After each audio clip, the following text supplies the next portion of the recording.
Assalomu alaykum Mahmudiylar oilasi muxlislari. Bugun biz vatandosh, vatandosh kanalini ijodkorlari bilan birgamiz. Bu yerda mana Botirjon o'tiribdilar. Bu yerda mana Muslimbek o'tiribdilar. U yerda mana Miroqil nimaga olyapti? Tasvirga olyapti. Xo'p, endi sizlarda endi tanimagan odam yo'q-ku, lekin baribir bir o'zinglarni tanishtirib qo'yinglar, bizning Mahmudiylar oilasi uchun-da endi bu. Ha? Bitta tanishtirib qo'yinglar. Keyin bemalol. Ha? Oling. Botirjon deyapmidi? Praktika dedi-yu. Mayli, oling. Hop, assalomu alaykum. Men Botirjon Shermuhammad, o'zim huquqshunosman. Shu Migrant Uz va Vatandosh kanallarining asoschisiman.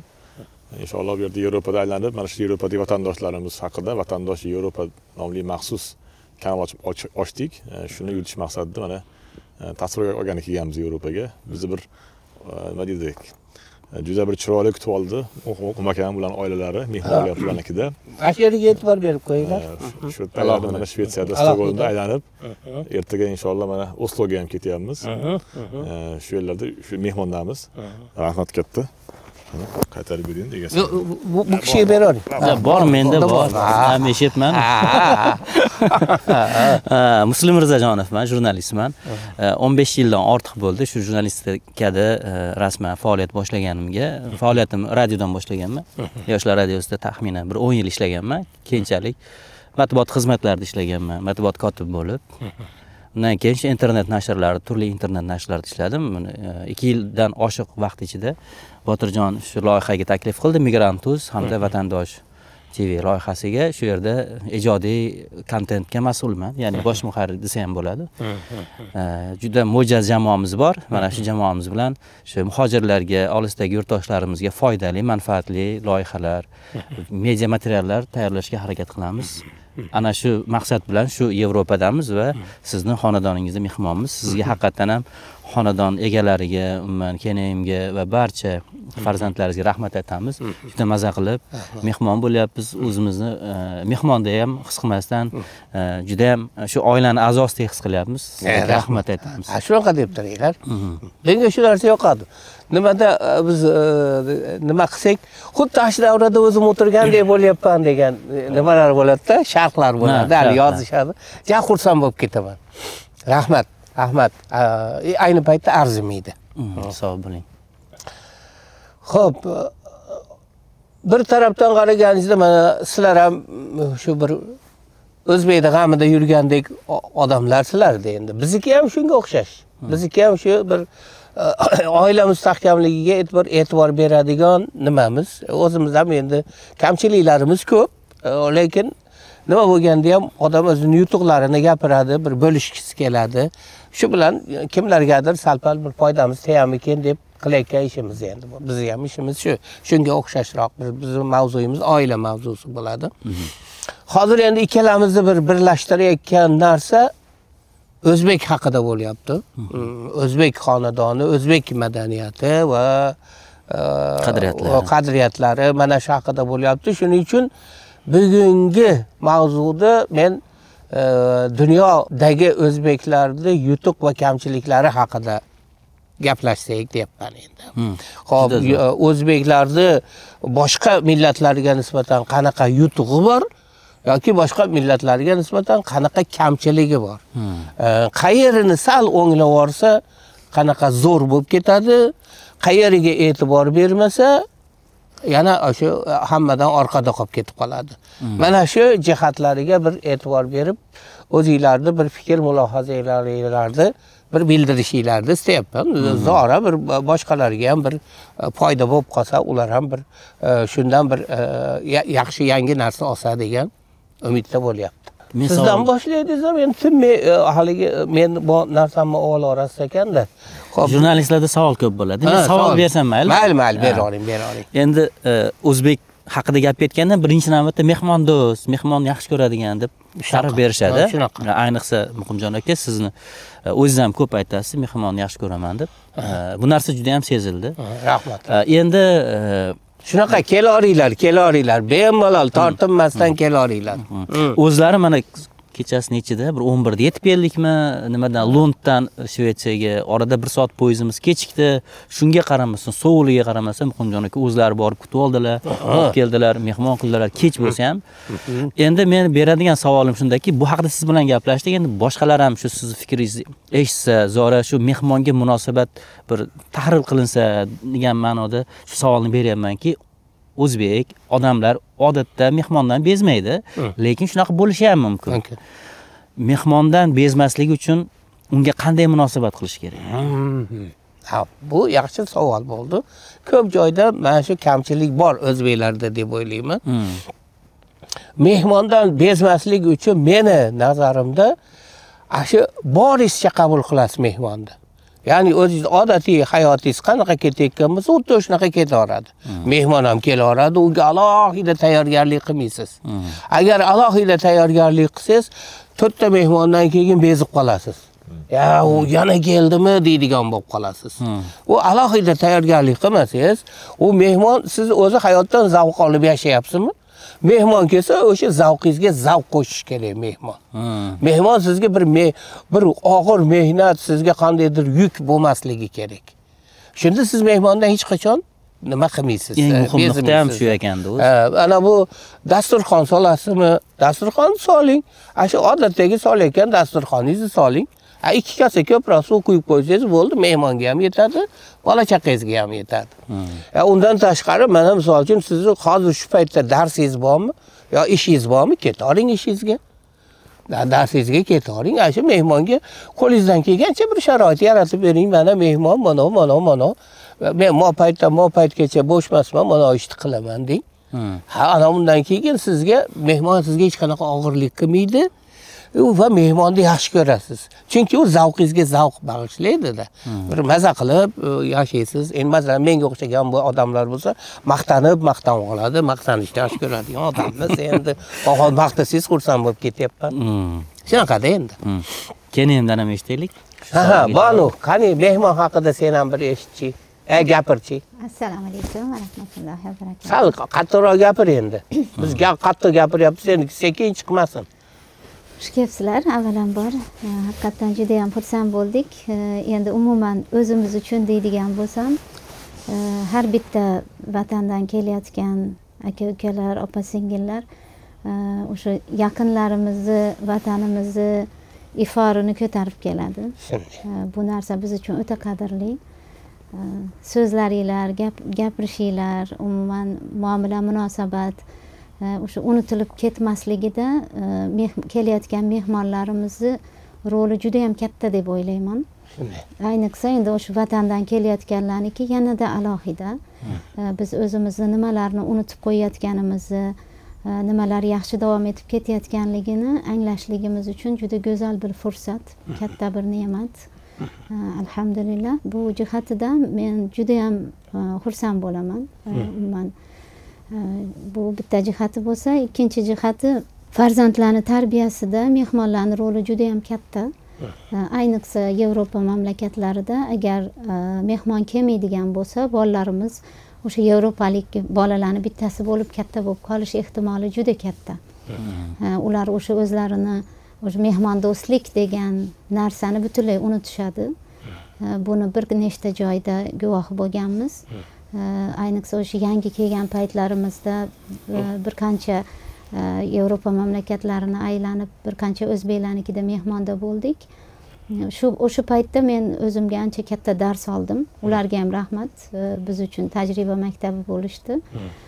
Ya'ni mana misol uchun shunaqa oilalarga bordikki, onasi, ota-onasi o'g'lini xonasiga nimalarga joy qilgan, mehmonlarga joy qilgan, bola kelib katta janjal qildi. Kimdan so'rab meni xonamni oldinglar deb. Shu darajada bo'ldiki, nimalar kelib bizga uzr aytib, bizni o'rnimizni o'zgartirishga majbur bo'lishdi. Ya'ni mana shu darajagacha borib yetish bir o'zbekni bu juda katta bir fojia. Shu narsadan keyin men juda ham endi bu narsaga e'tibor qarata boshladim. Qolaversa o'zi dinimizda ham bu narsa o'ta muhim. Iymon e'tiqodimizni ushlashlikda ham mehmonga alohida e'tibor berish, mehmonning o'zini haq-huquqlarini bajarish, bu narsalarni farzandlarimizga o'rgatish uchun ham mehmon kelishi kerak. Mehmon uchun eshigimiz ochiq bo'lishi kerak deb o'ylayman. Ya'ni shu jihatlaridan ham men ko'proq mehmonni og'ir olish emas, mehmonga ehtiyoj sezaman. Ehtiyoj sezamiz. Ehtiyoj. Muhtojmiz biz. Ukamizdan ham eshitaylik o'zini fikrlarini. Ha, sen ham gapirchi, hozir Muhammaddan choy eshitaylik. tashiysan, ovqat tashiysan. Malol kelmaydimi? Malol kelmaydimi? Yo'q. Bilmayman, shu buyurilganini qilaman-da. Jahli chiqmaydimi nima? Yo'q, jahli chiqmaydi. Bekarchimiz u bab. Mana qara, shu mehmon keldi, aytaylik, 3-4 kun turdi. Ya shu mehmon yo'q bo'ldi. Qaysi ketdi? Yo'q, mayli, kelmadi deylik. Shu mehmon kelgani yaxshimi yo kelmagani yaxshimi? Yo'q, kelgani yaxshi albatta. Nimasi yaxshi? Endi savol agar o'zbek mehmon yo mehmon generalniy bo'lsa, ikki xil javob. Endi shu umumiy mehmon kelib turishi yaxshi. Juda ham har xil odamni ko'rish tarafdoridaman baribir. Ko'p odam ko'rasiz, ko'p narsa o'rganasiz va ayni paytda o'zingiz xatolaringizni va qaysi xatolar qilmaslikni qarab chiqsa bo'ladi. Uning ustiga mehmon juda chiroyli, shirin narsa. Masalan, eng yaxshi ko'chada ovqatlanishdan ham ko'ra yo kattaroq, chiroyliroq xonada majlislarni olgandan ko'ra uyga chaqirishni yaxshi ko'raman men ham. Bilasizlar, men ham kattaroq o'rtog'im bo'lsa, uyga chaqiraman gaplashishga. To'g'ri, uyga chaqirsan. O'sha uni aniq Gustav ham o'sha uyimga keladi, Yusuf ham uyimga keladi. Endi ular o'zbek emas, lekin o'sha ko'rsatadi, mehmondorchilik baribir shirinroq, yaqinroq. Shirinroq odamdan ko'ra. Masalan, kimdir Shvetsiya kelyapti. Endi buni desam, etak mehmonga borish shart bo'lib qoladi-da, shuning uchun farqi bor. Agar masalan Shvet bo'lsa, u ko'chada ham ovqatlarni ko'risha olaman-da. Bu yerda farq bor-da. Endi lekin mehmonga kel deyman, shu uyga kir deyman. Shu uyga kelish bir o'zini chiroyli anaqasi bor. Endi tashqaridan kelayotgan bo'lsa, endi albatta yuzga olib kirasiz. Ilojsiz endi yo'q. Singamizdan. Juda yo'q. Aha. Shvetsiyada tug'ilib o'sgan. Bu qiz Shvetsiyada tug'ilgan va Shvetsiyada o'sgan. Kecha bir baqirdim-ku. Baqirsam tepaga chiqsam, "Adajon, siz nima birovni bolasiga baqiryapsiz?" deydi. U shunaqa qiladi-mu. Lekin lekin xonasini jon deb beradi. Mehmon kelsa, jon deb beradi xonasini, o'zini yaxshi joylarini berib, o'zi pastda yotib, juda yaxshi, lekin mehmonga nisbatan alhamdulillah juda yaxshi. Qani gapirchi? Endi ojon aytgandek, mehmonga ehtiyoj bo'lgan nimadan katta bo'lyapman men. Misol uchun men o'qigan maktabda g'irt shvedlar bo'lgan, ayniqsa yoshligimda. Agar shu ojon aytgandek faqat shu shvedlarning orasida katta bo'lganimda, unda men ham shulardan biri bo'lib ketish imkoni bor edi. Lekin men kichkina paytimda ko'p bolalar bizga kelgan, o'zbek bolalari endi. Bu o'zbek bolalari biznikiga kelgan. O'shanda qanaqa desam ekan, bitta shvedlarning orasida bitta o'zim bo'lsam, o'zimni yolg'iz his qilganman-da. Lekin shu o'zbeklar ham bor ekan, demak men ham yolg'iz emas ekanman, bu yo'lda tutgan degan narsa bilan o'sganim uchun o'shaning uchun ham osonroq bo'lgan men uchun ba'zi narsalar o'zbek madaniyatiga bo'ysunish joylarida, ba'zi joylarida osonroq bo'lgan ular nimasida. Lekin shu aytganda, agar faqat shvedlarning orasida o'sgan bo'lganimda yoki shu shvedlashib ketgan odamlarning orasida o'sgan bo'lganimda, unda qiyinroq bo'lardi. Hatto shu yo'ldan chiqib ketishim ham mumkin bo'lardi menimcha. Shunaqa bo'lardi. Endi hozir shu yo'ldan chiqib ketib qolmaganingga xursandmisan yo shu ash tarafga ketaverganim yaxshi edi-da degan o'ydamisan? Yo'q. Uni eshitib qo'yaylik-a? Yo'q, endi xursandman bu yo'lda olganimga. Alhamdulillah. Endi hozir endi baribir menimcha butunlay ulg'ayganim yo'q hali. Hali ham rivojlanish nimamdaman. O'shaning uchun ham hozirgi rivojlangan joyimda xursandman. Xursandsan. Yana ham ulg'aysan bilmayman hali. Yo'q, endi yana ko'proq tushunishim mumkin deyapman. Hozir ham ba'zi joylarda, misol uchun, sal bo'lsa ham shvedroq fikrlashim mumkin-da. Ba'zi narsalar o'zbek madaniyatiga to'g'ri kelmasligi mumkin meni fikrlashlarimda. Balki bu narsa yo'qolib ketishi ham mumkin. Xudo xolasa, inshaalloh. Umid qilamiz. Mana qara, mehmon kelgan paytda o'z-o'zidan biroz ish ko'payadi. idishda olsa ko'proq yuvilishi mumkin. Yo anisa eng kamida bolalarga qarab tur deyilishi mumkin. Har qalay seni bezovta qilish bo'ladi, haligi kirib ketgan dahadan xonangdan chiqishingga to'g'ri kelib qoladi. Shu narsa senga malol kelmaydimi? U kayfiyatimga bog'liq. To'g'ri aytasiz. To'g'ri. O'zbekroq bo'lganda menga juda yoqadi. Oldi o'rgatib qo'ymabmiz, manaqa deysan deb. Barakalla, barakalla. Ovora bo'lish haqida gapiruvdik-da, anaqa bilan Qirg'izistonda. Ovora bo'lmang degan gap bor o'zbeklarda. Shu shvedlarda bu ko'proq ovora bo'lgani uchun rahmatga konvertira qilinadi. Biz birinchi akalardan bilingan narsa-yu. Shu narsa men uchun yoqadi. Shu uchun ovora bo'lmang yoki bekor ovora bo'psiz. Qaysidir darajada qilgan harakatiga, qilgan amaliga undermine, minnatdorlik. minnatdor, kam ko'rgandaqa bo'lib qoladi.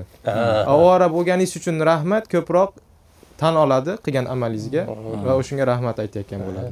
Yana ham ko'proq bo'lavering. degan. Ovora bo'lavering. Xizmatni e'tirof etishdi. Shunaqa. Yo o'zbekda o'sha ovora bo'psizda yo ovora bo'lmang degani bu buyruq ma'nosida emas. Bilaman. O'sha buyruq u ham sen aytgan ma'noda, ovora bo'lganingiz uchun rahmat degan ma'noda. Botirjonim, endi mehmon kutgan Rossiyada bir qo'shimcha fikrlar bor, endi biz ham uzoq yil yashadik. Biz ham gapiraylik deng. Hozir muhim aka, mana shu oxirgi yillarda endi biz O'zbekistonda odamlar shaharlashyapti, shaharga ko'chib boryapti. O'z eskidan shaharda ko'p yashagan odamlar sal kamroq mehmondo'st bo'ladi. Shunaqa. Asosan viloyatdan kelganlar endi ularni xohlab xohlamasa qarindosh urug'i, qo'ni-qo'shnisi keladi-da, majbur bo'ladi mehmon kutishga. Lekin oxirgi yillarda ayniqsa biz tengqur, biz bilan aka-ukalar bilan biz sezyapmizki, masalan Toshkentda uyiga mehmonga chaqirish juda ham bir nodir holat bo'lib qolgan hozirgi kunda. Endi ko'pchilik aytadi, bizda qilmaylik deydi. Hattoki chaqirsa ham ba'zilar qo'ying, bizda qilamiz oilasini deydi, ko'chada o'tirib qo'yinglar deyiladi. Shunaqa. Ya'ni o'sha xuddi o'sha biz ko'rgan Rossiyaga o'xshab haligi faqat juda ham bir yaqinini uyga chaqiradi. Ya'ni uyga mehmonga chaqirish bu juda ham bir katta bir anaqa hurmat belgisi aylanib qolgandek bo'lyapti men nazarimda. Juda kam shunaqa bir-biriga mehmonga borish, mehmonga chaqirish masalasi juda ham kam. Ko'chada o'tirib ketirish. Endi biz kichkinaligimizda misol uchun mehmonlar kam bo'larmidi yoki o'zi masalan biz Andijonda mehmonlar odamlar kelsa biz juda ko'p endi odam kursdoshlari kelardi, O'zbekistonda har xil viloyatlardan juda ko'p mehmon kutganmiz. Shunaqa hech qanaqa mehmonxona boshqa qilmasdan uyda shu bir necha kunlab aylantirib, uyda mehmonxona aylantirlardi. Masalan Shohimardonga olib borilardi, Xonobodga olib borilardi. Shunaqa narsalar bo'lardi. Shu narsalar kamaygan hozir. Hattoki bir mana o'sha yaqinda Hasan domla nima aytdi-ku, o'sha qadriyatlar haqida bir mana shunaqa joylar bo'lgan kichkinaligimizda keyin yo'g'ib ketdi. Hozir Tojikistonda ba'zi qishloqlarda bor ekan, mahallalarda. Masalan, mahallaga mehmon kelsa birovning uyiga, qo'shnilar navbatdan u mehmonni mehmonga chaqirardi. Bu bizda bo'lganda. Bo'lardi. Xorazmda ham bor. Mana bular juda yaxshi bilishadi bu narsani. Hozir endi buni eshitganlar hayron qoladi. Masalan, biz kichkinamizda bor edi. Hozir mana endi sal deylik qishloqroq bo'lgan joylarda men shu Tojikistonda borligini eshitdim. Shunaqa narsa borligini. Chunki biznikilar Dushanbeda bir to'yga borishganda uydagilar shunaqa bo'libdi. Qo'shnilar chaqir alohida mehmon qilamiz boshqa debdi. Biz taraflarda misol uchun yo'g'ib ketdi narsa. Keyin haqiqatda bitta narsa borki, o'zbekchilikda ortiqcha ovora bo'lish ham bor. Va shu ortiqcha ovora bo'lish degan. Oshirib yuborish juda bor. Shunda ham oshirib yuborish bor. muhim nuqtada o'zi. Shu narsa kelgan odamni malol oldirib qatda me'dasiga tegadi. Shunaqa. Lekin bizda bu yerda shu narsa bor. Mana misol uchun mehmonimiz kelsa, yaqinlarimiz kelsa, birovni ota-onasi shular kelsa, bir-birimizga chaqiramiz. Shunaqa bo'ladi mehmonlar kelsa, hozir endi sizlarda Toshkentda yo'q bo'lsa ham biz Stokgolmimizda bor. Ayniqsa mana o'zbeklar ko'p yashayotgan joyda, Miyolbida ham xuddi shunaqa. Mehmonga boriladigan bo'lsa, o'sha chiqishadi qo'ni-qo'shnilar bir-birinikiga chaqiradi shunaqa. Ya'ni bunaqa narsalar ancha bor lekin bu yerda. Ya lekin baribir o'zbek mehmondo'st. Men endi bitta voqeani aytmaymasam bo'lmaydi shu yerda. Biz yangi kelganimizda 2008-yilda. 2008. Ya'ni biz 2007 keldik, 2009 bo'lishi ham mumkin, hozir aniq yo'q. Germaniyaga to'yga bordim-ku.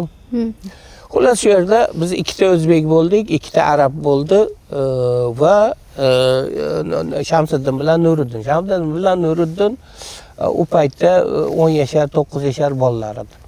Ularni olib oldim, 7 o'rinli mashina edi orqada edi. Keyin biz endi dunyoni aylanishimiz kerak-ku. Butun Yevropani aylanishimiz kerak. Keyin men nimani chizdim? Yo'l xaritasini, marta yotadigan joy kerak ekan dedimda. Shu Fransiyaga yaqinroq joyda Eyfel minorasiga ham chiqmoqchi bo'ldik. O'sha yerda bitta o'zbek bormi deb so'radim. So'rasam bittasi aytdi, "Marta bitta o'zbek bor, konkret o'shlik odam ekan." Keyin ashun telefon nomerini beringlar dedim. Telefon qildimda, "Men bitta o'zbekman, o'sha yoqqa o'ynagani ketyapmiz. Bir kecha siznikida qolsak bo'ladimi?" dedim. Desam, "Ha, bo'ladi, bemalol" dedi. "Qaysi o'zbek yo'q" dedi, "Endi uyingizga ketyapman" desa. "Yo'q, kelma meni uyimga" demaydi. Keyin bo'ldi dedik. Keyin xullas Germaniyaga, Frankfurtda to'y bo'ldi. To'ydan o'sha Belgiyaga o'tdik. Ular Belgiyada yashashar ekan. Belgiyadan bir qadam u yog'i nimaga? Fransiyaga. Keyin ularga bir kecha mehmon bo'ldik. Kechqurun borsak, lag'mon qo'yibdi, ertalab sahar chiqib ketdik. Sahar chiqib ketishimizga osh qildi. Xullas ketdik. Ketgandagi hali arablar "Muqim, seni rosa yaqin do'sting ekan-a" deydi. "Yo'q, do'stim emas, men tanimayman bu odamni." Bir chetga notanish telefonda shunaqa bo'ldi. "Shu siznikiga boraman" dedi. "Xo'p" dedi, shunaqa. "Vo, shunaqami?" deydi. "Senlar mehmondo'stlikda bizdan o'tib ketibsan" deb shunaqa dedi. O'sha Berlinga kelganimizda uni o'rtog'i bor ekan, telefon qildi. O'rtog'i telefonni olmay qo'ydi-da. Keyin ashunda rosa g'azablanib ketdi. Biz haqiqatda eski urf-odatlarimizdan juda ham yiroqlashib ketdik deb bechora ancha qiynaldi. Unda biz Fransiyadan keyin Avstriyaga borganmiz. Avstriyada nimanikiga borganmiz? Yodgor Obidnikiga borganmiz. Yodgor akanikida o'tda 1-2 kun bo'lganmiz. O'tda 1-2 kun bo'lib, o'tda rosa damlarni olib keyin qaytganmiz. Ya'ni o'zbek hamma joyda baribir mehmondo'stligi bor. Bu mana shu o'zbekni yutug'i deb o'ylayman. Endi yutqizishi, endi meni nazarimda mana shu Bashirga yaqin kelgan paytlarimizda afsuski o'zi asli o'zbek bir-biriga juda yaqin, lekin o'sha qaysidir bir mamlakatdagi, davlatdagi bir holatlar, siyosiy ahvol tufaylimi bilmadim. O'zbekni ko'zi qochadigan bo'lib qoldi. Bir muddat. O'zbek ekansiz, keling gaplashaylik desa, mayli aka deb, masalan, avtobusda ham "Mayga o'tiring, gaplashib ketamiz" desam, unamaydi, orqaga o'tib ketadi. Avtobusning orqasiga o'tib ketadi. Shunaqa holatlar bo'ldi. O'zi aslida o'zbek bir-biri bilan yaxshi kelishadi, yaxshi topishadi endi. Shunaqa bir nima bo'ladi. Bir-birini tez taniydi, shunaqa bir nima bo'ladi. Lekin afsuski o'sha bir muddat shunaqa bir holat bo'lib qoldi. Qandaydir o'zbek hozir ancha yaxshi bo'lib qoldi. Super loyihalangan.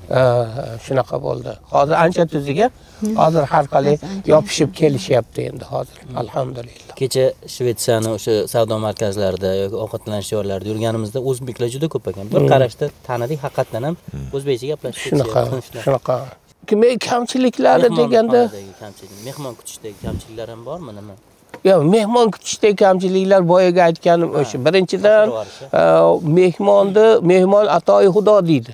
Biz ota-bobolarimiz mehmonni yaxshi ko'rgan. Mehmon sizga baraka olib keladi.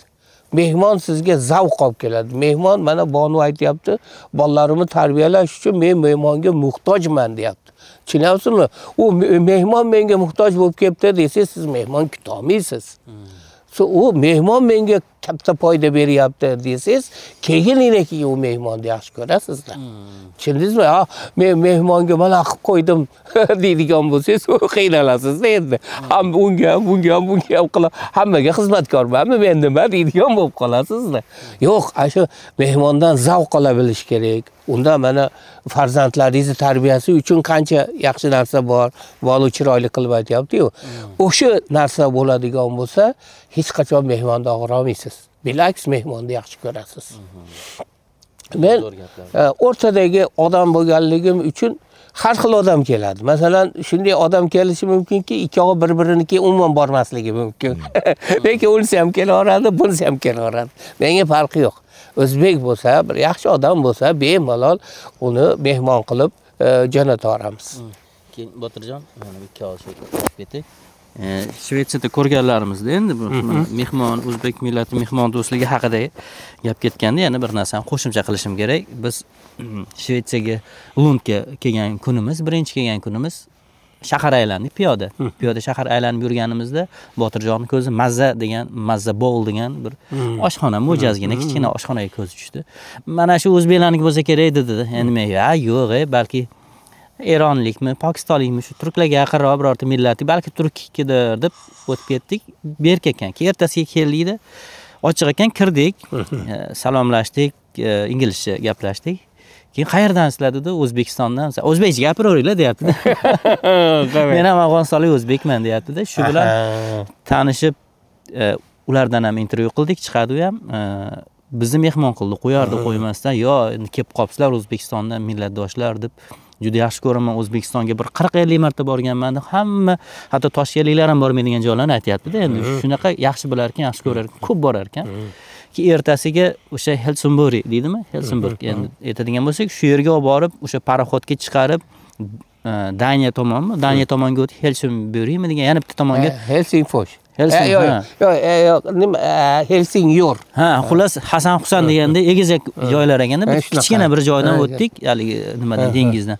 O'sha yerlarni aylantirib qo'yardi, qo'ymasdan biz vaqtimiz yo'q ekan kutib turib universitetda bizni olib borib mashinasida shunaqa qilib aylantirdi. Shunaqa qilib xursand qildi. O'zbek, bu ham o'zbek. Asha afg'on o'zbeklari desa shuni qo'shib qo'yay. Bir kun o'sha afg'on o'zbeklarining Bobur degan nimasi bor. Bobur nomi ham anaqa uyushmasi bor. O'sha uyushma Navoiyda tug'ilgan kuniga anjuman qilishayotgan ekan. Bordim. O'sha yerga meni taklif qilishdi, bordim. Borsam, endi Navoiy xususida ancha ular ilmiy ishlar qilishgan ekan, kitoblar yozishgan ekan. Ancha professorlari chiqdi, gapirdi. Rosa Boburni she'rlaridan, Navoiyning she'rlaridan, Boburning she'rlaridan rosa o'qildi haligi joyda. Keyin Navoiy tug'ilgan kun emas, Boburni tug'ilgan kuni shekilli hozir ish qilib fevralda 14-fevralmi, 9-fevralmi ikkalasi edi ish qilib qo'l. Xullas o'sha yerga bordim. Keyin menga ham so'z berishdi. Siz ham chiqib gapiring dedi. Keyin endi biz endi buni ichidagi odammiz. Keyin biz ham sayradik endi u yerda. Rosa gapirdim.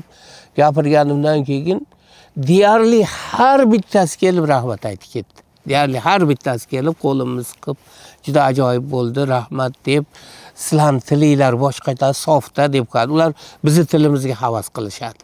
Ularda hali nimalar aralashib ketgan-ku. Shunaqa bir nimasi bor, juda xursand bo'ldik. Mana ular ham o'sha o'zbeklarda endi. Hali illat izlaganga illatdir dunyo, hikmat izlaganga hikmatdir dunyo degandekchi, bunday yomon tarafini ko'rsangiz, o'sha yomon tarafi ko'rinib ketaveradi odamga. Lekin bunday yaxshi tarafini ko'rsangiz, juda zo'r yaxshi taraflari bor o'zbek. Endi xatolarni umumlashtirmaslik kerak.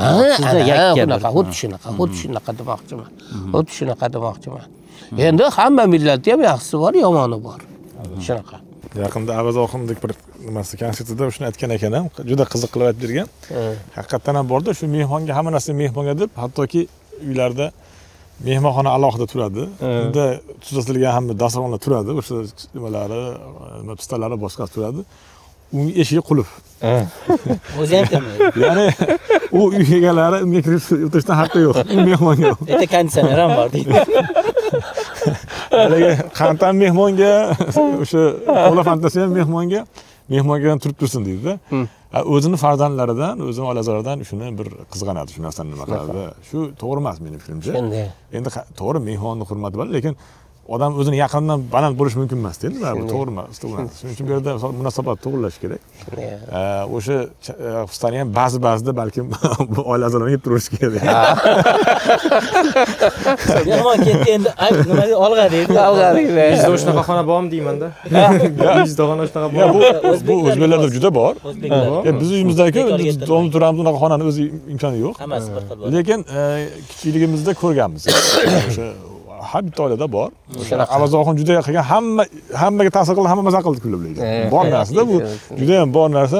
Hali kalitni ayollar shunday yashirib qo'yadi, topolmaysiz, kirib bo'lmaydi. Bu uy alohida remont qilingan, alohida nima qilingan, shunaqa bir sharoit qilingan bo'ladi. Alohida desa. Endi shunaqa narsa bor. Shunga balki haqiqatan ham u oshib o'rmasdan bir xillik qilganroq. Endi bizda bir xil qila olmaydi baribir. Albatta, qani alohida munosabatini, hurmatini ko'rsatish kerak bo'ladi. Bizda o'ylanadik ko'proq ovqat bilan ko'rsatamiz deb o'ylaydi. deb o'ylanadi. Lekin aslida ovqat asosiy narsa emasligi narsasi bor-da. O'sha mehmondorchilikda ham birinchi maqsad mehmon o'sha ovqatdan ozgina yeb duo qilsa, shuni savobidan umid qilinadi. Biz asli ma'nosi shunday-ku. Shuning uchun ham shunga sal munosabatni boshqani o'zgartirishimiz kerak bo'lsa kerak. Shunday. Hozir endi ikkita narsa esimga kelyapti. Bittasi o'sha bujon bilan ko'p talashib qolardi, eslasang. Bujonni mehmonga deb olib qo'yardi. Oyimmi, onami. Keyin bujonga mehmoningizdan qarzim bormi deb men talashardim. Men oldin bolalarim yeydi. Bolalarimdan oshsa keyininikiga mehmon yeydi. Mehmondan nima qarzim bor derdim men. Borib oxiri bujonim ham muqim to'g'ri qilar ekan, olishi shovur deydigan bo'lib eslasam, oxirida shunaqa bo'lib qolgan. Endi bu yana bittasi hali mehmonxonani chiroyli qilish desangiz, biz yangi kelganimizda bir joydan divan oldik. Bolalar o'tiradigan divan, koshinli divan ekan, rosa chiroyli. Yangi divan. Uni biz 2000 so'mga oldik. Uni bu bechoralar 30 ming so'mga olgan ekan. 2000 so'mga olib kelishgan ekan. Yo'l kirasini pulini berib olayotgan ekanmiz biz u divanda. 11 yilmi bo'lgan ekan endi. Endi haligi divanni yangi turibdi-da, xuddi haligi fabrikadan chiqqandek. Keyin u menga o'rgata boshladi. Yilda bir manaqa yog'lab turasan, bu yerga bitta ham yosh bolani chiqazmaganman. Bu uy doim qulfloniq turadi. Agar shunday qilsang, yana 10 yil bu yaraqlab turadi deb menga rosa nima qildi endi. Yo'l yo'riq ko'rsatdi, maslahat berdi. Keyin men aytdimki, hali arab edi u, arab kimga yaxshi men buni olib ketay uyimga dedim. Qo'yay uyimga. Meni bolalarim buni ustiga chiqsin, o'ynasin, yirtsin, rasvo qilsin. Sen ungacha sen bir 50 mingligidan olib turgin, men yana kelsandan 2 mingga olib ketaman. Sen meni shasira bertiribsan. Boshi qonini silkitib kuladi haligi. Ya seniki to'g'rimi? Seniki to'g'ri deb. Meni bolam chiqmasa bu divaningni boshimga uramanmi men? Shunaqa rosa qiziq bo'lgan edi. Shunaqa odamlarda shunaqa bir nimalar bo'ladi. Xo'p, sal sovuqroq ekan. Sovqat deylarmi? Sovqatma deylarmi? Sovqatma deylarmi? Ha, unda yaxshi ekan. Bugungi mavzu mehmondo'stlik haqida ekan. Gap mehmondo'stlik haqida. Endi bu muhim mavzu. Endi o'sha o'zbekda kamchiligi ham, fazilati ham shundan deb o'ylayman. Shundan deb o'ylayman. Masalan, o'sha o'zi yemay mehmonga yedirishi bir tarafdan bu fazilat. Lekin o'sha mehmonga yediraman deb haligi ortiqcha qilib yuborishligi bu uni aybi deb o'ylaymiz, kamchiligi deb o'ylaymiz. O'sha narsani deb eng kamchiliklar xususida gapirilganda men eng ko'p to'y to'rkun, uy qurish, pulni joyiga sarflamaslik degan mavzuda ko'p gapiraman o'zi aslida. Hay mayli bu mavzu balkim buni ham aytib qo'yaverganimiz ma'qul bo'lsa kerak. Eng katta o'zbekning kamchiligi deb o'ylayman. U harakatini ham, topgan mol davlatini ham o'z o'rniga sarflamaydi. Vaqtini ham o'z o'rniga sarflamaydi. Xato sarflaydi. Kimlargadir qiynalib, o'sha kimlarnidir xizmatini qilib, qiynalib kelib, keyin u topgan pulini artist-partistlarga, to'ylarga, mana shunaqa narsalarga sarflab yuborishi, bolani bir ma'rifatli, ilmli qilib o'stirish o'rniga shu narsalarga sarflab yuborishligi bu mana shu eng katta kamchiligi deb o'ylayman. uni keyin eng yomon katta yana bir nimalaridan chatoq joylaridan bittasi uni savob umidida ham qilmaydi. Uni mana shu odamlarga shuni yedirsam menga savob bo'ladi deb ham qilmaydi. U yo bir maqtanish uchun bo'ladi yoki bo'lmasam odamlardan uyalganidan bo'ladi. Bu mashina qilmasam odamlar gap qiladi deb qiladi. Bundan ham gunohga ishlaydi. Oxiratiga ham zarar bo'ladi va bu dunyosiga ham, sog'ligiga ham hamma jihatdan zarar bo'ladi. Endi har tarafidan zarar bo'ladi. Meni eng ko'p katta kamchiligi o'zbekniki mana shu deb o'ylayman. Qarang, bu 100 yillar oldin ham jadidlar ham to'y haqida gapirgan, undan keyin yana to'y 21-asrda shunday rivojlangan davrda ham to'y urf-odat. Nimaga o'zgartira olmayapmiz munosabatni? Qayerda xato ketyapti, qayerda uzilish bo'lmayapti yoki?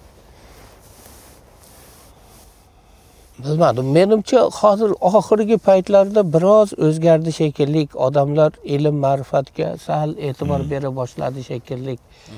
O'sha to'yga sarflaydigan pulim bolamni ilmli qilaman deb asta-asta nima qila boshladi shekilli. Karantin ham sal nima bo'ldi? Pandemiya. U ham bir foyda berdi shekilli. O'zi keyin mana biz o'zbeklarni tashqaridagi o'zbeklar haqida nima qilyapmiz-ku?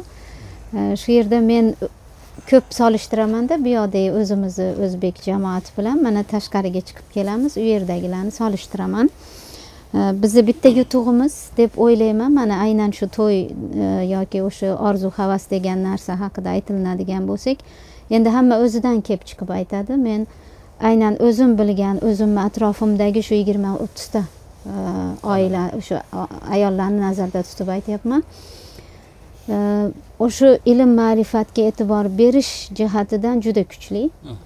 Masalan, O'zbekistondagi yoki Qirg'izistondagi o'zbeklarni taqayotgan pardalari bizda hech kimda yo'q.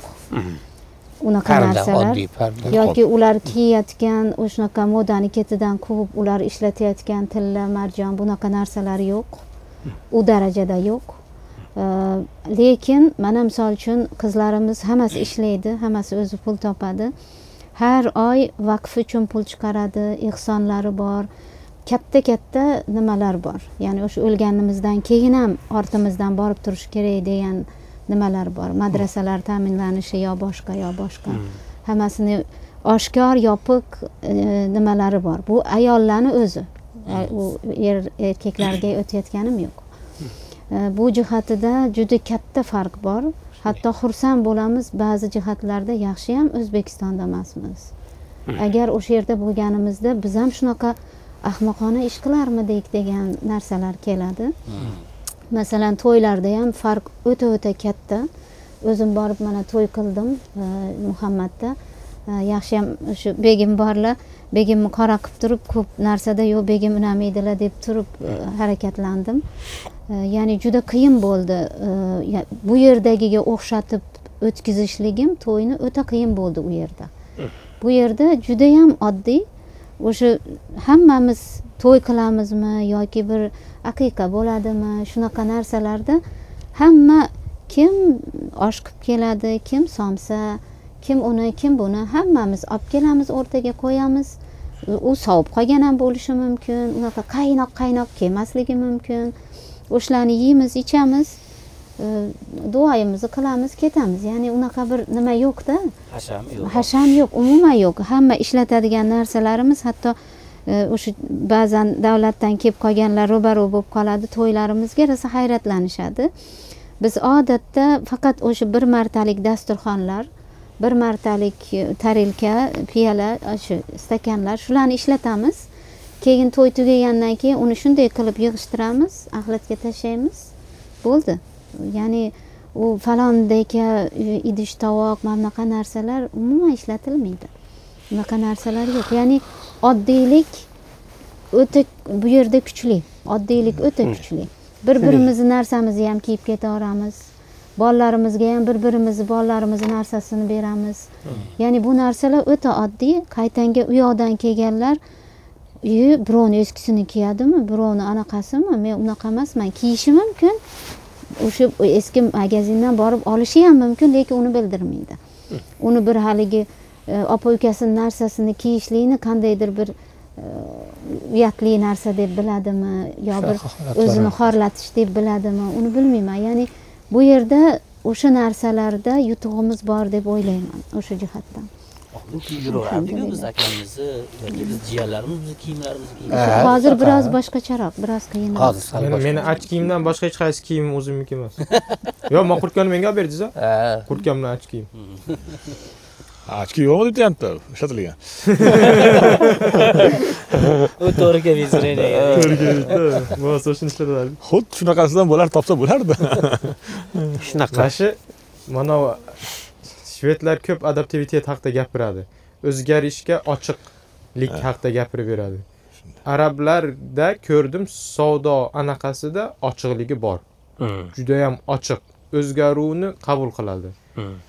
Buni urf-odatga qo'ymoqchi bo'lsangiz, implementera qilsak, o'zbeklar meni nazarimda, meni tushunchamda, meni ko'rganim bo'yicha o'zgarishga qarshi. O'zgaruvni juda yaxshi ko'rib olmaydi. Konservativ odam, konservativ xalq. Va bu savolingizga javob beradi. Nima uchun to'y haq bundan beri to'y haqida gapiryapmiz, hali ham to'y haqida gapiryapmiz. Shuning uchun o'zgarishga juda ochiq xalq emas. O'zgarishdan qo'rqadigan odamlar, innovativ odamlar emas. O'shuning uchun ham endi bu taraflarga yo yangi kulturga ko'rgan o'zbeklar o'zgaryapti. Yangi fikrlar kelyapti ularga. Boshqa narsalar ko'ryapti. Va bu shu muammolar immigrant stollarida ham ko'p keladi. Nima uchun bitta xalq tashqaridan kelib turib yoki qanaqa qilib tashqaridan kelgan xalqga biz farqlattiramiz yo o'zgartiramiz fikrlarini. Buni javobi hamma chet eldan kelganda bitta joyga qo'ymaslik. Shuning uchun hamma o'zbeklarni olib turib bitta joyga qo'ysangiz, O'zbekiston bo'lib qoladi o'sha yer. Hech nima o'zgarmaydi. Agar sachratsangiz, o'zbeklarni ular aralashadi. Xalq o'zgaradi. Buni yaxshi taraflari bor, yomon taraflari bor. To'g'ri, o'sha yaxshi. Keyin o'zi bir narsa bor-da, biz taraflar baribir bor ekan. Men e'tibor berdimda, o'sha yaxshi rivojlanmagan kambag'al xalqlarda shunaqa narsa bor ekan. Ya'ni o'zini masalan bir marta to'y qilib kimgadir ko'rsatib, pul sochib, ko'rsatib o'zini qandaydir o'sha egosini qondirish masalan ko'rsatish masalasi bor-da. Bu qo'shni mamlakatlarimizda ham bor, juda rivojlangan. Biz bir internetda ko'rib qolamiz. Bu Afrikaning bir davlati bor. Shu yerda ayollar xuddi o'zbeklarga o'xshab pullar sochgan, nima ekan, tillar qilgan, biz ayollarni malaka oshirishga yuborish kerak ekan deyman, bir tajribalash. Shunaqa narsalar bor-da, shunaqa haligi masalan rivojlangan Shvetsiyaga o'xshagan jamiyatlarda bunaqangi narsa maqtanish endi hozirgi kunda modada emas. U balkim ular ham qachondir maqtangandir. Buning hozirgi kunda bu narsa endi maqtanish hech kim maqtanib bo'lmaydi. Na mashinasi bilan, na uyi bilan, na boshqasi bilan, na kiyimi bilan. Shu narsaga sekin-sekin endi odamlar ta'lim tarbiya aholi shu ozgina jamiyat ham boyish kerak ekan, ham rivojlanish kerak ekanda. Chunki biz ko'zimiz och deb o'ylayman. Men juda ham ko'p narsaga ko'zimiz ancha och. Lekin o'zgarish xavfli hamda, o'sha xavfda o'zidan qo'rqadi.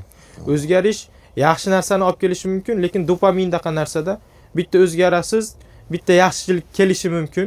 Uni yoqtirsiz, sizni o'zgarayotgan sababingiz birinchi sababdan farqlanib qoladi. Birinchi masalan oddiy rivojlanish uchun o'zgarishingiz mumkin, ikkinchi o'zgarayotganingiz o'sha dopaminni yoqtirgan joyingizga yana tutish uchun o'zgarishga harakat qilasiz. Bunda o'zini urf-odatidan chiqib ketadi, o'zini dinidan chiqib ketadi. Agar sababingizni yo'qotib yuborsangiz o'zgarayotganda.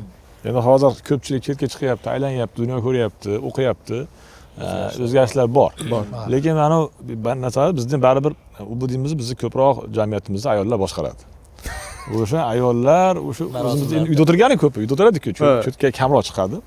Masalan, Rossiyada ishlab pul topgan, shuni ko'rib, endi unaqa qimmat to'y qilmayman degan odam ham uyda onasini yoki singlisini, opasini juda qiyinda gapidan chiqadi. Men orzu havas qilganman seni tuqqanimda boshqa deydi-da. Qanday qilib bunaqa qilib nima men deydi. Shunaqami ustoz? Shunaqa. Agar men 3 ta to'y qildim, 4 ta to'y qildim, 3 ta to'y qildim, 4 ta to'y qildim. 4 ta to'y qildim. Agar mana kendingiz hozir aytyapti, biz manaqa edik, manaqa, biz manaqamiz, oddiymiz, falonmiz deyapmiz. Agar mana shu oddiyga qo'yib berganimda, xona vayron bo'lib ketardim. Bu eng oddiysini aytyapman sizga. Bu endi haligi oddiy emaslarni orzu havaschilarni o'zingiz qo'yib bera oling. Yo anaqa qilamiz, bekor aytibsan, mana shu yetadi deyman. Bo'ldi, mana shuni yetkazib. Mana Nuriddinni uylantirayotgan paytda 2000 berdimmi, qancha berdim? 5000. Yo, hammasi bo'lib, u nimasi bilan, yo'l kiralari bilan, nimalari bilan bo'ldi. Nimaga to'yda o'ziga 2000 berganman. Shuni yetkazasan deb ketganman. Shuni yetkazib kelasan deb ketganman. Bu endi Ashi Nuriddin bilan ikkovi til biriktirib, mendan yashirib, yana ozgina pul yig'ishgan ekan. Ashi pul yig'ishib ketishgan ekan. Shuni avval Ashitda ham baribir aldov bor. Bu baribir O'zbekda. O'zbek. Ashitda ham bor. Shuni shartini ham ayting-da. Nima qilsang qil, muammosiz bitirib kelgin deb. Nimangni berib? Yo'qni aytmadi, sotmadi. Keyin o'sha gapni biz Nuriddin bilan aytdikki, Adajon shunaqa dedilar. Bu yoqda endi quda bo'layotganlar qaynopalarim. Ulardan men endi ularga qarshi tura olmayman-ku, qiyin murakkab jarayon. Keyin o'yladimki, yo'q, bizda ortiqcha pul bo'lmasa bo'lmaydi. Keyin dedikda Nuriddin bilan pul to'pladik. Ishtihod qilishgan. Shunaqa bo'lgan. O'zi o'sha ko'pchilik nima qilyapti, ko'rganlarim o'sha qudalar boshida kelishib olish kerak-da. Aytish kerak. Men shunaqaman, unaqa ko'p qilmayman. Xola siz bering. Shunga to'g'ri kelsiz mana. Siz biz opamiz bilan bir gaplashib ko'rsangiz bilasiz. Odamlar haqida gapiradi. Kelish qanaqaligini. Oilamiz degan. Menchi Bashirga necha 18 yil bo'ldi kelganimga. 18 yil bo'ldi, opamni ko'rmayman. Muqam deganda qaltirab qolaman. Mahu. O'zini aytib beraman. Qirg'izistonda ancha turdim. Bitta hikoya. O'zi kuyov bola bilan kelin bir-birini yaxshi ko'rishadi, to'y bo'ladigan bo'lyapti, yaxshi ketyapti, lekin oxiri sovushi bilan tugadi. Lekin nima uchun bunaqa bo'ldi? Kelin o'zidan o'zi istaganligi uchun oilaga 40 ta somsa qilgan go'shlik, 40 tasi ko'katlik, 40 tasi nima edi? Qovoqlik qilgan. O'sha 120 ta somsa qilib jo'natgan. Muammosi yo'q. Chiroyli narsa men uchun. U 120 ta somsa ancha ko'p. U mehmon chaqiradi bilan nima qilib, uni ham tugatish kerak bo'ladi. Lekin kelinda anaqasi ham toza, niyati ham shirin, yomon narsa yo'q bu yerda. Nima bo'lib sovdi? Shuning uchun 40 ta ko'kat somsa ham jo'natibdi deb o'zbek xafa bo'lib qoldi. Yana kuyov bola ham emas. Uni o'sha oilasi ham emas. U tashqaridan boshlanadi u gap. Ayniqsa ayollardan gapirgandek. Vasvasa ketadi, fitna ketadi, keyin sovdi. Mana shunaqa narsalar ko'p bordi. Shunaqa. O'zbeklarni endi intellekti, salohiyati o'rganadigan boshqa odamlar, ya'ni xalqlar havas qiladigan o'sha qadriyatlar haqida ham gaplashaylik. Endi sizlarga ko'proq sezilsa kerak bu. Men shunaqa o'zbekni o'sha mana misol uchun mana o'g'limni yaqinda uyladim. Bu endi mana bu hech qisi yo'q. Turishi qo'pol hech qisi. Hech qisi yo'q tushunsak, Umidjon keldida bonu. Umidjon kelib keyin, muborak bo'lsin. Tabriklayman desa, hech qisi yo'q, hech qisi yo'q. Yo, unicha aytganim yo'q edi. Kech bo'lsa ham tabriklayman dedilar-da. Kech qilib kelganlarga hech qisi yo'q deyapman. Ya unda to'g'ri aytgan ekansan. Kech bo'lsa ham deb boshladilar gaplarini, keyin muborak tarbiyasi. Endi bir kulliyat o'dik raso qildik. Yozmayman. Buni yaqinda uyladim. Men eng tepada o'tiraman, ko'rdinglar, uyimizda o'rtada oshxona bo'ladi, pastda bular yashashadi. Biz odatda keliniz men Bonu deyman, Bonu meni begim deydi. Bu narsa bolalarga ham o'tgan. Endi men dars qilib o'tirsam, shu quloqimga chalinadi, Bonu deb bu chaqiradi. Labbay begim deb kelinim javob qaytaradi. Kelganidan keyin bu bir choy damlagin deydi. Masalan desa, keyin xo'p bo'ladi deydi, keyin choy damlab keladi. Mana shu madaniyat menga yoqadi. Juda ham bir go'zal, bir chiroyli madaniyat. Shu odam shu bir-biriga nisbatan bir chiroyli bir munosabat. Bu menga juda ham bir go'zal narsa bo'lib ko'rinadi. Bu yerlarda u narsani topishingiz qiyin. Masalan, choy damla deb aytmasa kerak. Vallohi alam bitta hayron bo'lsa kerak. Bor choy damla desa hayron bo'lsa kerak. Biz nimada Hellifoshda turganimizda, bir qishloqda turganimizda bir nemislar keldi. Germaniyada yashaydigan nemislar keldi. Uyimizga mehmon bo'lib keldi. Biz ovqat qo'ydik. Shunda ovqatda yeb sizlar qanchada bir qilasizlar bunaqa ovqatni dedi. To'g'ri, men aytdim, har kuni qilamiz dedik. Hayron bo'lyapti hali. Keyin xotiniga qarab, o'tgan yili qiluvdingmi dedimi, nima dedi? 3 oy oldimmi, 3 oy oldimmi, 4 oy oldimmi qiluvdik-a dedi. Ha, 4 oy oldingmi qiluvdik dedi. Xotin nima dedi? Xotini xafa bo'ldi. 2 oy oldin qiluvdim-ku dedi. 2 oy uzoqlashtirib oldi.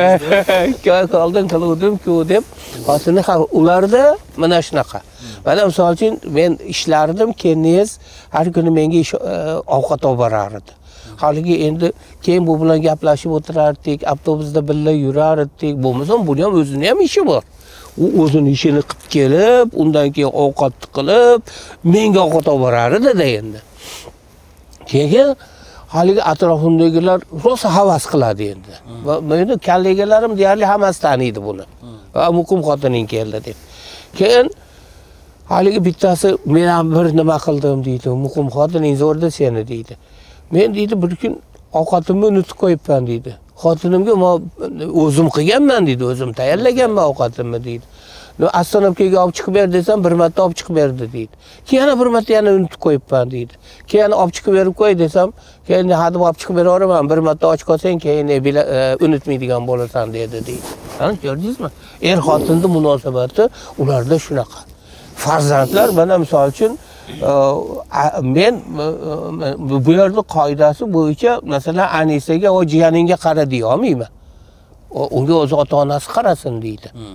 Albatta, ammo ukangga qara deyilmaydi bu yerda. Bolalar mehnatdan foydalanishdi. Ha, u mumkin emas endi bu yerda. Unaqa nimalar yo'q. U bizi madaniyat masalan kattani hurmat qilish, katta kichikni sensirash, kichik kattani sizlash, kichikka bemalol ish buyurish, bunaqa narsalar yo'q-da bu yerda. Bizga endi bu nihoyatda bir go'zal nima endi. Masalan, O'zbekistondan kelganga Muhammadning nimalari qo'pol tuyulishi mumkin. Masalan, O'zbekistondagi odam, mana sizlar u yoqdan keldinglar, bunday qarab turib, bu bola ancha qo'pol ekan-a degan xulosaga kelishinglar mumkin. Lekin Germaniyadan yo Amerikadan yo Shvetsiyaning o'zidan kelganlar, oho, muhimga rosa ajoyib ekan, o'lis choylarni olib kelyapti, nonlarni olib kelyapti, shuncha xizmat qilyapti deydi. Tushundingizmi? Ya'ni u qayoqdan qarashingizga bog'liq bo'lgan narsalar-da bu. Nimani qarash nimasi shunaqa. Ya'ni shu o'zbek madaniyati endi men uchun juda go'zal madaniyat. Buni o'sha butun avlodimni hammasi saqlab qolishini juda ham istayman. Uyda masalan meni aytganim aytgan bo'ladi, endi hech qachon boshqacha bo'lmaydi endi. Anisa menga bitta kofe qilib bergin, men nima bo'lib ketyapman, titrab ketyapman. Shu haqda gapirmoqchi edim. Ojon haqida gapirdingiz-ku. Nima anaqa deb aytdingiz? Ovqat olib kelib beradi. O'zlarining ishi bor, hokazo. Gustav bitta tanishim bor. U bu yerda Volvo, endi shved mashina, Volvoning katta enterprisi bor. Unda programmisti kattasi. O'tgan yili u bilan birga ish qilganmiz.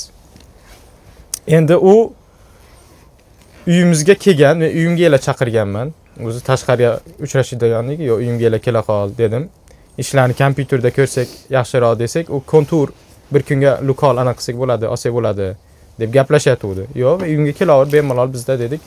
Uyga kelganda ishlarni qildik, cho'zilib ketdi. O'zi 1 soatlik anaqamiz 4 soatga cho'zilib ketdi. Keyin qornimiz och tabiiy ikkomiz ham. Lekin Jamila opa ovqat tayyorlab qo'yganlar. Menga ham, mehmonga ham. Chiqdik, oshxonada o'tiribmiz, ovqatlandik. Keyin bo'lsam, pista chaqib gaplashib o'tiramiz, yo kofe ichatdik, biron nima qilyotdik, anaqa yig'ishtirishni boshladi. Stol ustini yig'ishtirishni boshladilar. Keyin shu haqda endi Gustav g'irt shved, Shvetsiyada tug'ilgan, ismi ham o'zi shved. u aytadi bu yerda faqat ayollar ish qiladimi, yig'ishtiradimi deydi. Desa, men hazillashib, dadam nima buyursa, kim nimani qilsa o'shani qiladi, o'sh qilinadi dedim Gustavga. Gustav aytadi, men Keniyalik bittasi bilan uylanganman. Keniyadan keladi, Afrika u. U aytadi, u ham uyda ovqat pishiradi, qilib turadi, kutib turadi, lekin ishlamaydi dedi. Seni ayollaring ham shunaqami desa, yo'q, bizniki o'qiydi, ojon ishlaydilar dedim. U aytadi, ishxonamga boraman. Ko'p eshitadigan gapim, seni ayoling zo'ra deydi. Nima uchun? Shuning uchun sen ko'chada pul topasan, qattiq og'ir ishni qilasan, bo'ldi, uyga borsang issiq ovqat tayyor. Bitta seni yaxshi ko'rayotgan ayol, bitta oila, bitta uy kutib turadi, seni uyini oila qilib kutib turadi. deb gapiradi Gustavga. Ayolim aytadi, o'rtoqlari bilan gapirsa senga mazaya deyshadi. Ko'chada ishlashing kerak emas. Og'ir olishga butun vaqtingni bolang bilan hashlashing mumkin. Bitta ovqatni pishirib qo'yasan, ering kelsa, ering ham seni shuna yaxshi ko'radi, birga ovqatlanasizlar, uncha shirin hayoting deydi. O'zi bu azalidan bor narsa bizda. Lekin nima uchun bu buzilyapti bu yerda? Shuning uchun mana shu o'zgarish huquq kelyaptimi? Huquqni, haqni rahmat qizim. Mana bunaqa talab qilib olish bor. Tushuntira olyapmanmi? Bitta ayol kishi to'g'ri bu yerda agar ish eri buyursa ham, yo qilmayman deyish haqqi bor. Keyin qilmay turib oladi. Tushuntira olyapmanmi? Haq qayoqqacha o'zi chegaralash kerak. U eriga itoat qilyaptimi? Ko'chada ishlab tursa boshqa bitta kishiga itoat qiladi. U farqi nimada? Undan ko'ra eriga itoat qilmay o'tirmaydimi? U borib turib bitta shefi bitta xato ish qilsa ishdan haydab yuboradi. U eri kechirimli, mehribon bo'ladi ayolga nisbatan. Mana shu yerda fikrni va shu buzib yuborgan, bu yerdagi anaqalar. Bo'lmasa bir xil narsa, qanchadan beri gapirib kelayotgan narsa. Xo'p, endi ancha uzoq o'tirdik. Sizlarning hozir soat 10 da boshqa ishinglar ham bor edi, seni ham darsing bor edi. Xo'p, shu yerda nimamizni yakunlaymiz. O'zi asli bu ancha katta mavzu. O'zbek yutug'i va kamchiligi xususida gapiradigan bo'lsak, ancha ko'p mavzuda endi bu xullas ancha vaqt oladigan mavzu. Hozircha shu yerda suhbatimizni yakunlaymiz. E'tiboringlar uchun rahmat. Salomat bo'linglar azizlar. Rahmat.